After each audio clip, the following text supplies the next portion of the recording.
Okay, so here we are in downtown Delphi.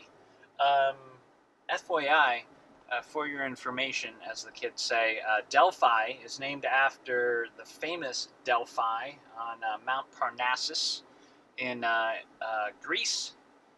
Delphi was an oracle, a truth teller, a fortune teller, and that's where people in olden days would come to get their fortunes read and to be told about their future and really strange, creepy stuff like that. But as you can see, take a look at the window and around us here. Um, this is a fairly small, older, very quaint town. A nice place to raise a family. Um, it's pretty. It reminds me of the towns I grew up in. You've got your Blue Moose back here, and that's an ice cream pizza shop. There's lots of pizza shops around here. This is pretty much it as far as Delphi goes. It's pretty much a center square with some old stores around and restaurants and pubs and pizza places. Pretty much one big square block of old buildings here. There's a Chinese buffet. You can tell that this place was hopping in the 50s and has kind of fallen on hard times recently, but has become, it's actually coming back, as the locals are saying. They've done some beautification to it. Anyways, right now I am going to have lunch with Kelsi. That is Libby's sister, Libby's older sister. So we're going to see what she has to say. You know what? Let's skip down here because at the time of the abduction, Libby was working down here at the DQ, and I see that it's just around the corner. I want to check that out real quick. But I hope you feel like you're along for the ride. Here in Delphi, if you can't make it. I know some of you have been watching from like the UK and Canada. Might never be able to make it to this part of the world. And here it is. Okay, that's the Dairy Queen, and then it immediately turns into country again. There's big forests on the other side. So I'm going to scoot in here and turn around at the Family Auto connection. What looks like a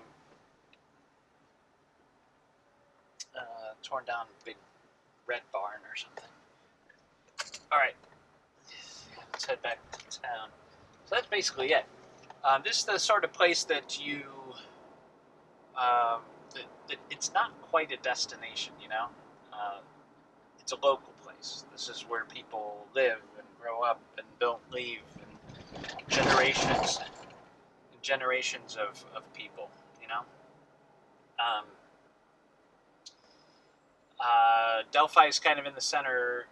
You know, if you want to go someplace, you go to Fort Wayne or you go to Lafayette. Here we come into the town square again. I just have a feeling that this guy's a local. If not a direct local, then, you know, maybe someplace like Lafayette or Fort Wayne where, you know, he'd still be fairly familiar. Hey, there's a coffee shop. Yeah, they don't deal with Starbucks around here. You've got like Andy's coffee and ice cream. It's a cute town. So anyways, let's go in and talk to Kelsi and see what she has to say.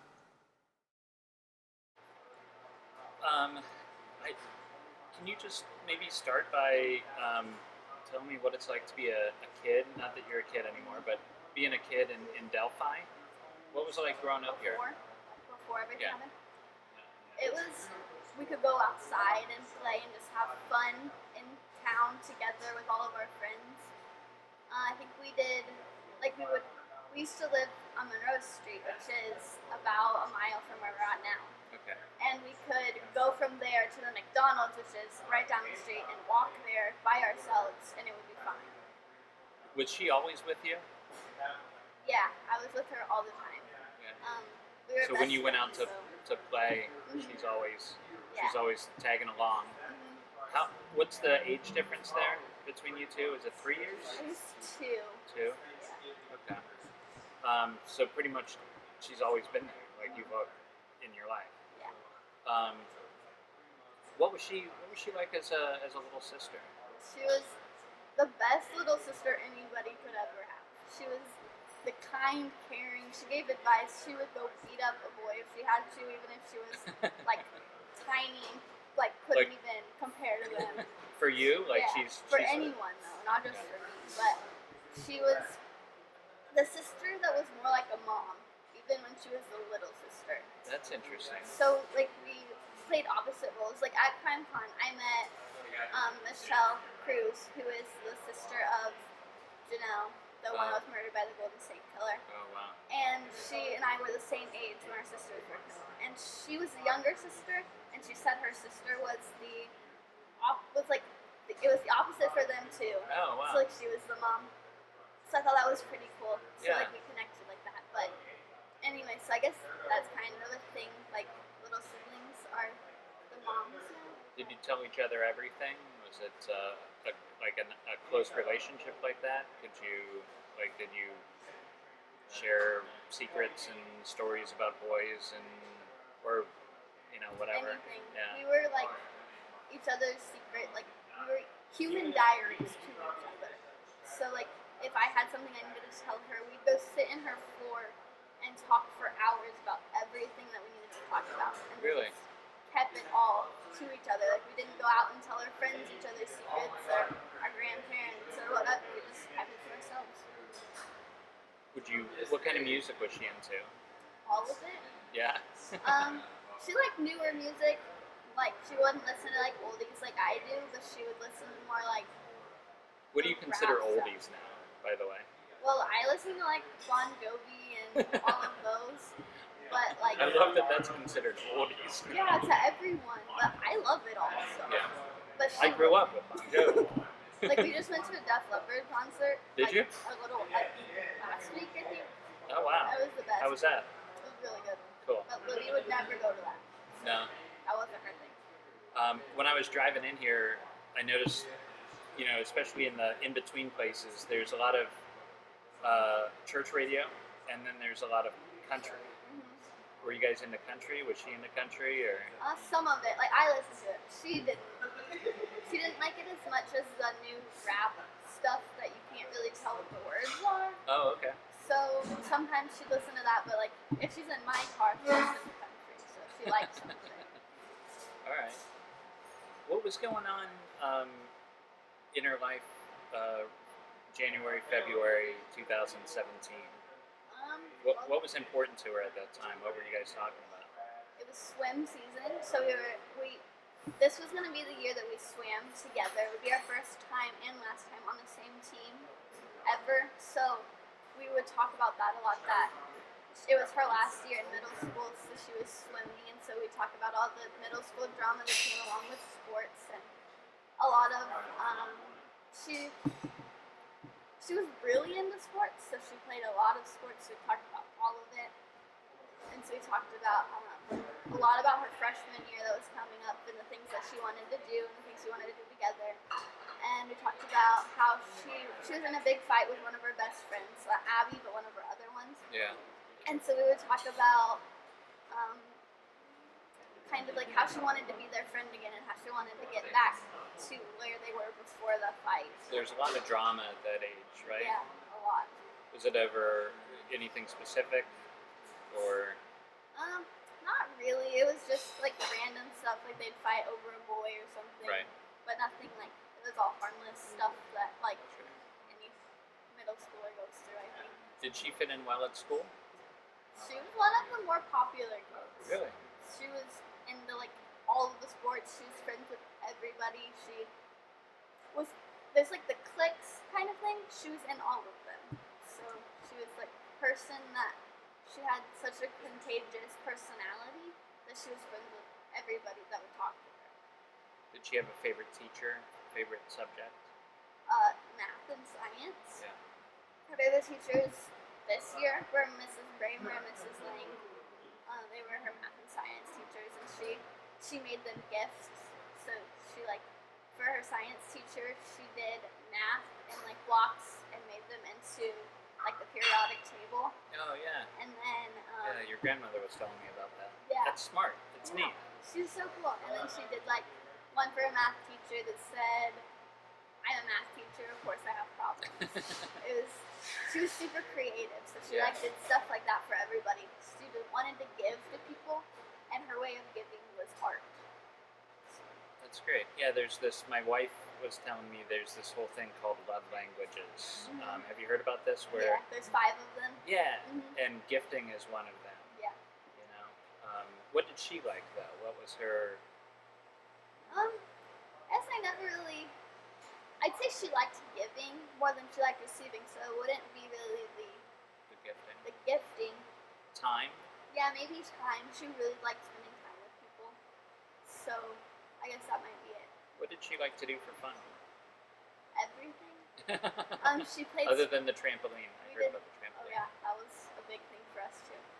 She spent a lot of time with her friends, so we would go out and we used to geocache. Have you ever heard of that? Yeah, yeah. We used to do that. That's actually what we were doing the weekend. Everything happened that week. We'd spent those 2 weekends, the one before and the one right before. We went geocaching in both times, and we would just go out on the trails around here and find them. Was there a geocache? Is it, how do I say, Monon? Monon? Hybrids. Yeah, Monon. We just call it hybrid. Monon hybrid. Mm-hmm. Was there a geocache there? There are 2 of them, but we promised that we would only do it together, so I know she wasn't looking for them. But it's at the beginning of the bridge, right underneath the railroad tie at the beginning, so you didn't have to cross it to find it. And the other one is on the side of the road, as you drive there. There's one in the woods right there. Oh. Why did she want to go to the bridge that day? Just to walk, or? They want to go out there and take pictures. That's what we used to go out there once or twice a month and just take pictures of everything. And that's what. With her phone, or? Mm-hmm. So she was already ready, taking pictures. She had the phone out. Mm-hmm. I'm gonna go out there later, but I've seen pictures of it. It looks terrifying. I can't believe it's even like a public thing. There doesn't seem to be any rails or anything. So, I wouldn't cross this bridge. Is it too scary for you? I was terrified. So Libby would force me to. She'd be like, "Come on, I really want to cross it." So she'd have me cross with her. I would crawl across the bridge. Yeah, that's what I would probably do. There's gaps this big in between. I'm like, no, I'm not doing that. Yeah. She was fearless. The trains don't run there anymore, right? Okay. I'm picturing Stand By Me, where you're halfway through and you gotta. Yeah, no, that would be way too scary. But yeah, do people jump off there into the water in the summer? Is it too high for that? It's way too high. It's 62 feet. Oh my god. And there's only it's only a foot of water at the bottom. What do people go out to Highbridge for? Is it a popular jogging place or exercise or? Everybody goes out to they jog the trail to High Bridge, and then there's family pictures taken there. People go out there to take pictures. Just the view is absolutely beautiful. If you can get the first 5 feet, you're still above ground, and so that part's perfectly fine for me. Okay. And there's a little ledge that you can just sit there and look over the creek, and it's beautiful. So people just go out there and look at it. Is it how popular is it for people from Delphi? Does everybody know about High Bridge? People my age know about it, but I've found that people that even if they went to school here and they lived there their whole lives, there's people that don't know about it. Do kids like to hang out there and just hang out? Is that a hangout place? Yeah, lots of kids do. Even that day, there were 10, 20 kids there when I dropped them off, and oh, even really? before. So. There were that many people there. But when I got there, after my dad had been there, and I got there after, and we all started searching, there weren't as many as there were when I dropped them off. So I think maybe there was like a little hole in people there at the time everything happened. So there was just that moment when it was just them. Do you remember seeing anybody odd hanging out there when you drop people off? Anybody from out of town? I only saw kids my age there when I dropped them off. I would think a car. Well, I don't want to get into speculation, but what's your? It seems just we've talked a couple times, and I'm so glad you came up at CrimeCon because I never really would have gotten to know this case as well. You want to write a book about this, which I think you're probably the only person that should write a book about this. Have you started? I have. How far along are you? It's really hard to write. Oh yeah. You get to a point and you're like sitting there crying because your emotions are coming back out. So I finally got to the point where we're in the police station, and it's the part where they're asking us questions and we're getting interrogated so many times. Wait, you were interrogated? Mm-hmm. Well, I was the last one in my family to see the girls because I dropped them off. So, like, were they mean? Like, were they mean to you?